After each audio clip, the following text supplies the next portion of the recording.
Biblia explicada, un recorrido diario por las Sagradas Escrituras. Seguimos con el capítulo número 25 dentro de esta sección que he titulado El triunfo del pueblo de Dios.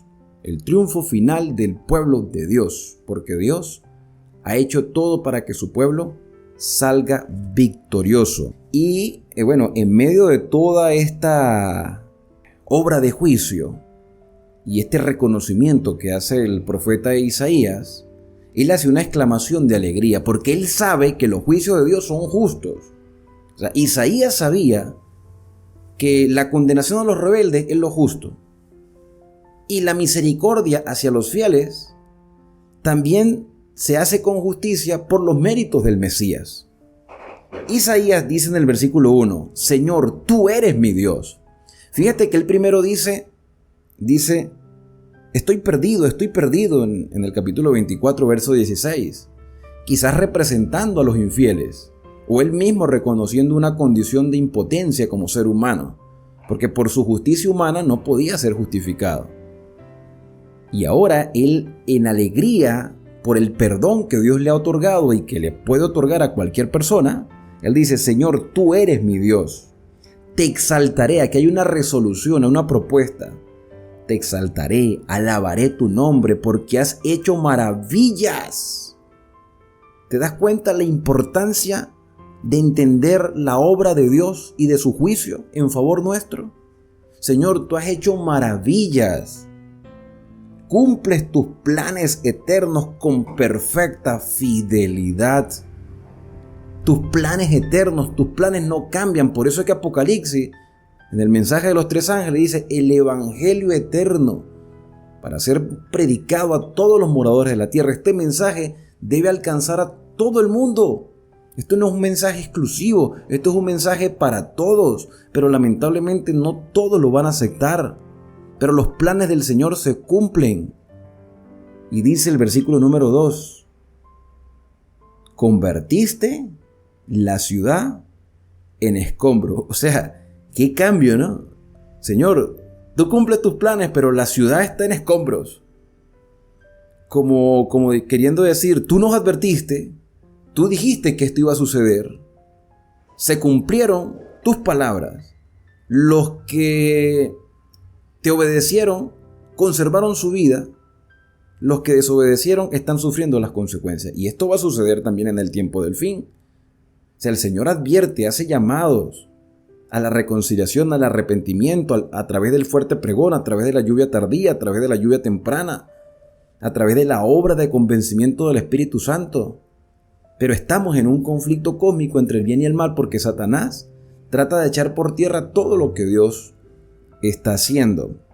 Entonces el Señor trajo una devastación. Dice, convertiste la ciudad en escombro, la ciudad fortificada en ruinas, el alcázar de los extraños, es decir, la fortaleza de los extraños. La fortaleza o el castillo o ese lugar donde las personas se consideraban seguras, nunca más sea reedificado. Se cayeron las fortalezas humanas. Por eso te glorificará el pueblo fuerte. El pueblo fuerte. Ahora, ¿quién es el pueblo fuerte? Evidentemente, los que han puesto su confianza en Dios. Los que han reconocido sus flaquezas, pero su fuerza no depende de lo que son ni de lo que tienen, sino de lo que el Señor hace por ellos. Entonces, el pueblo fuerte, el verdadero pueblo fuerte desde el punto de vista espiritual, te glorificará. Te respetará la ciudad de gente poderosa. Verso 4. Porque, y aquí me gusta mucho cómo él divide o describe con diferentes expresiones la verdadera fortaleza de un pueblo fiel. Él dice, porque fuiste fortaleza del pobre. El pobre confió en ti. Bienaventurados los pobres en espíritu, porque de ellos es el reino de los cielos, dijo el Señor Jesús. Aquí no está hablando de una pobreza material. Está hablando de aquel que no puso su riqueza en lo material, aún teniendo riquezas materiales. No puso su confianza en lo que tenía. Y dice el profeta Isaías: fuiste fortaleza del pobre, fuiste fortaleza del menesteroso en su aflicción. Si tú hoy estás pasando por adversidades, déjame decirte que las adversidades siempre han existido, pero la protección de Dios nunca ha abandonado a su pueblo. Y por eso yo decía al inicio del capítulo 24, si no has tenido la oportunidad de verlo, te invito a que veas el capítulo 24, donde decía: mira, el pueblo de Dios pasará un tiempo de angustia y pasa también por un zarandeo que provoca Satanás para desestabilizar la fe del creyente. Y el Señor permite el tiempo de angustia, pero en ese tiempo de angustia el creyente fiel confía que la protección de Dios nunca lo va a abandonar, que mientras las plagas caen sobre los impíos, al fiel no lo toca ni siquiera una plaga, como sucedió en el tiempo de Egipto. Y eso se corrobora con claridad en Apocalipsis 14, Apocalipsis 15, Apocalipsis 16, 17, hasta el 18 y final. Entonces fuiste la fortaleza del menesteroso en su aflicción. Fuiste el refugio contra el turbión. Fuiste sombra contra el calor. O sea, tú sustentaste, ayudaste, protegiste, guiaste. Diste alivio. Como cuando el pueblo de Israel estaba caminando por el desierto, el Señor colocó nube para protegerlos del calor y para que se sintieran seguros en unos territorios que estaban totalmente desolados, y que las personas que habían salido de Egipto eran simplemente agricultores, campesinos, ganaderos que no tenían ningún tipo de experiencia en batalla. ¿Cómo se iban a defender? Y cuando les tocó salir a guerra, el Señor les dio la fortaleza, aunque eran hombres inexpertos. Lo que quiere decir es que Dios también nos puede dar la victoria en este tiempo, porque el ímpetu de los violentos, dice el versículo 4 en la parte final, porque el ímpetu de los violentos es como el turbión contra un muro. Y el Señor quiere que tú y yo seamos un muro con fundamentos sólidos. Para que un muro sea estable necesita columnas, y las columnas necesitan profundidad. Y la profundidad la tenemos a través de la revelación y la obediencia a los mandamientos de Dios. Dice el versículo 5: como el calor en lugar seco, así humillarás el orgullo de los extraños. Fíjate que no los llama extranjeros, sino extraños. ¿Por qué se les llama extraños? Porque ellos no conocen a Dios. No porque no tengan luz, sino porque en realidad ignoraron la luz que Dios reveló. Y sus comportamientos, sus actitudes, aunque sean religiosos, son actitudes de extraños. Como calor debajo de una nube, acallarás la canción de los tiranos. Tirano es una persona maligna, una persona que busca su propio bienestar a costa del dolor de otra persona. Y cuando ellos logran sus objetivos, cantan de alegría porque se beneficiaron del más vulnerable. Bueno, el Señor le pondrá fin a eso. ¿Y cuándo le pondrá fin a eso? Después de la segunda venida de Cristo. Cuando Cristo venga, nosotros estaremos en el reino de los cielos durante 1000 años, y después de ese milenio, como dije en el capítulo anterior, retornaremos a la patria celestial. Que eso vendría siendo la segunda y la tercera fase del juicio, la revisoria y la ejecutiva. Versículo número 6. El Señor Todopoderoso dará a todos los pueblos en este monte. Está hablando del monte Sión, el monte de Jerusalén. Jerusalén estaba rodeado de montañas. Eso les garantizaba a ellos cierto tipo de protección. Pero el monte siempre representa el gobierno universal de Dios. En el libro del profeta Daniel, en el capítulo 2, la estatua de Nabucodonosor es golpeada por una gran roca que se convierte en un monte, y Daniel dijo: esa montaña, esa roca que se convirtió en una gran montaña, representa el reino eterno de Dios que jamás será destruido. Entonces, el Señor Todopoderoso dará a todos los pueblos en este monte banquetes de manjares suculentos.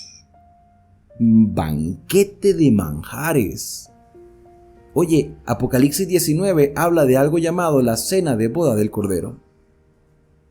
La cena de boda del Cordero es para los redimidos. que fuimos invitados a la cena de boda. Es una expresión de alegría, de compartir, de gozo, de familiaridad, de poder estar allí después de tanta lucha en la tierra. Una lucha en la cual el Señor nunca nos dejó abandonados. Entonces dice que el Señor prepara banquetes de manjares suculentos. Pero también me hace recordar a Daniel en Babilonia, porque cuando Daniel va a Babilonia, a él se le preparan ciertos tipos de manjares, entre comillas, para los babilonios. Pero lo que los babilonios llamaban manjares, para Daniel y sus amigos, eran cosas inadecuadas. Quizás animales inmundos, o quizás animales sacrificados a los ídolos. Daniel decidió no consumir ningún tipo de carnes y mantuvo un régimen vegetariano, aunque los judíos por costumbre no eran vegetarianos. Pero Daniel decide no participar de esos manjares. Entonces, si la Biblia habla de la cena de boda del Cordero, que es para los fieles, y Daniel se abstiene de ciertos tipos de manjares dentro de Babilonia, es porque hay dos tipos de cenas, o dos tipos de banquetes. Un banquete para los fieles y un banquete para los impíos. Los fieles no participan del banquete de los impíos, ni los impíos participan del de los fieles, porque para ellos es extraño. No lo desgustan, no lo disfrutan. Bueno, resulta que Apocalipsis habla de esos dos banquetes. Vamos un momentico a Apocalipsis, vamos al capítulo número 19 y vamos a ver esos dos banquetes. Porque el Señor tiene preparado banquetes tanto para uno como para los otros. Vamos con el capítulo 19 y dice de la siguiente manera, versículo 7, gocémonos, alegrémonos y démosle gloria al Señor, porque han llegado las bodas del Cordero y su novia se ha preparado. Y le fue dado que se vista de lino fino, limpio y resplandeciente, porque el lino representa las obras justas de los santos, o sea, la vestimenta limpia. Versículo 9. Y él me dijo, escribe, bienaventurados los llamados a la cena de la boda del Cordero. Además me dijo, estas palabras son verdaderas de Dios. Bienaventurados, felices, dichosos, gozosos, alegres, los invitados a la cena de boda del Cordero. Sin embargo, esto es para los fieles. Sin embargo, el mismo capítulo 19, a partir del versículo 17, dice, y vi un ángel de pie en el sol, que clamó a gran voz a todas las aves que volaban por el cielo, venid, congregaos a la gran cena de Dios. No es lo mismo. No es lo mismo la cena de boda del Cordero para los fieles que son bienaventurados. No es lo mismo a la cena o a la gran cena de Dios. ¿Quiénes son los invitados a la gran cena de Dios? Según lo que dice el versículo, las aves de los cielos. Y sigue diciendo el verso 18.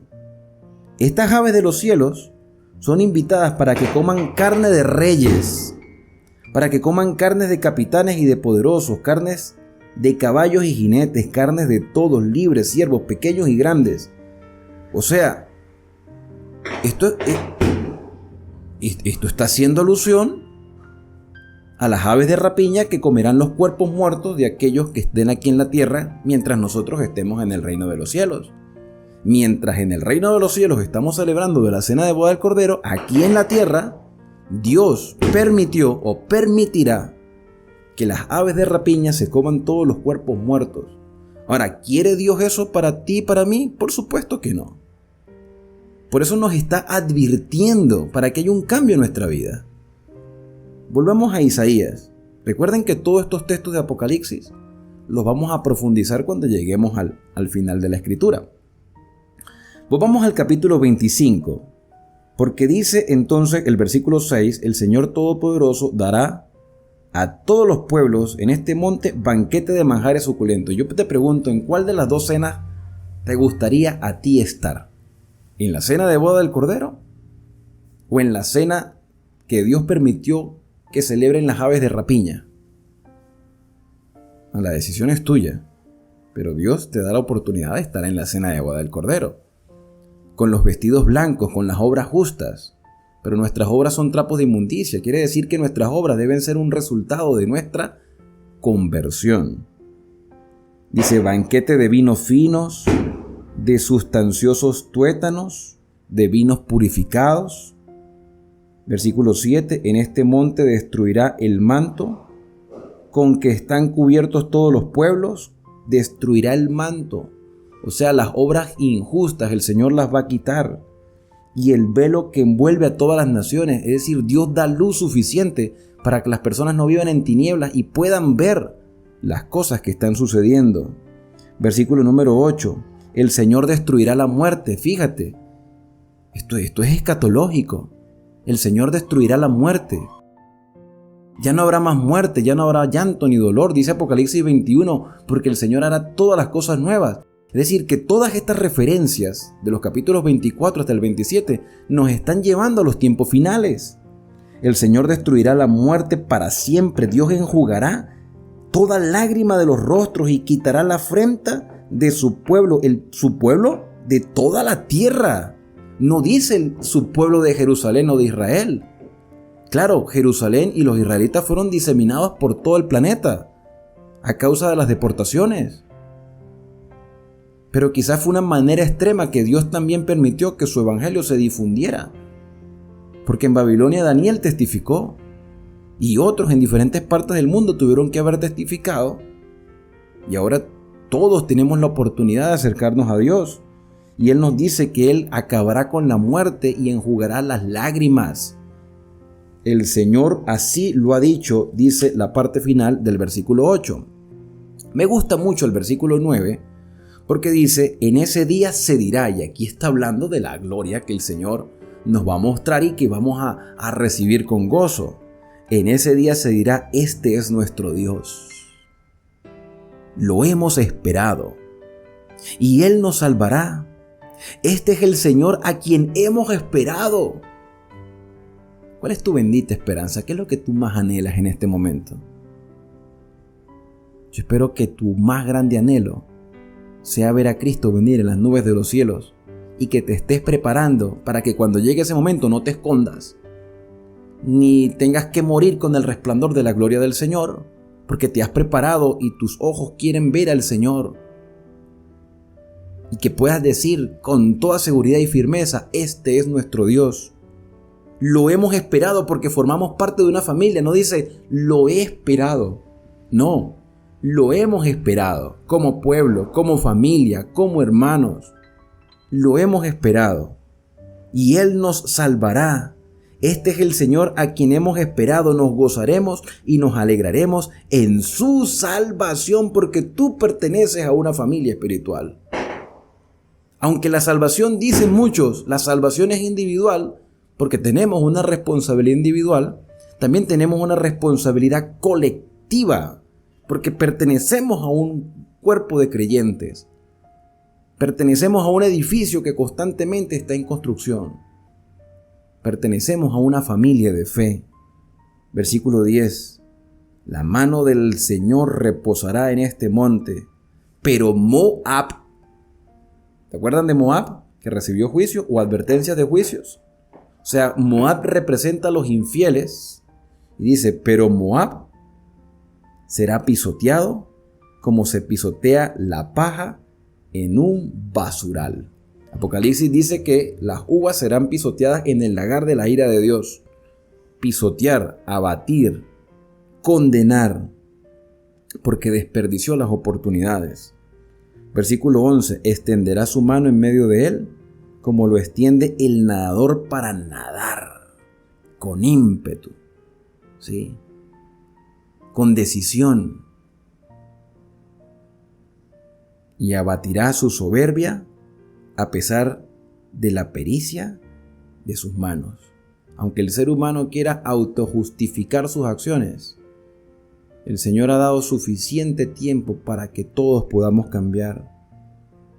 El Señor abatirá, versículo 12, la fortaleza de sus altas murallas, la humillará y la echará en tierra hasta el polvo.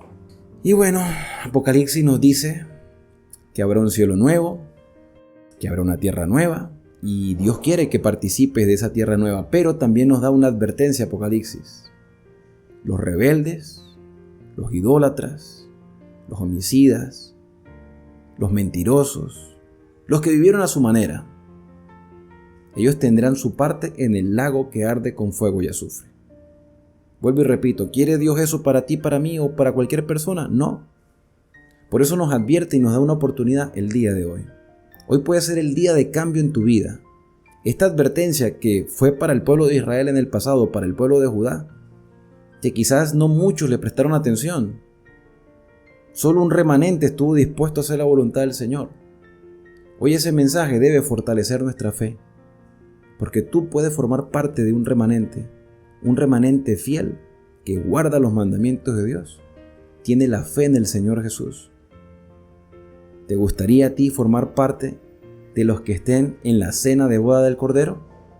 Yo sé que sí, así que te motivo a ser perseverante hasta que Cristo venga a buscarnos.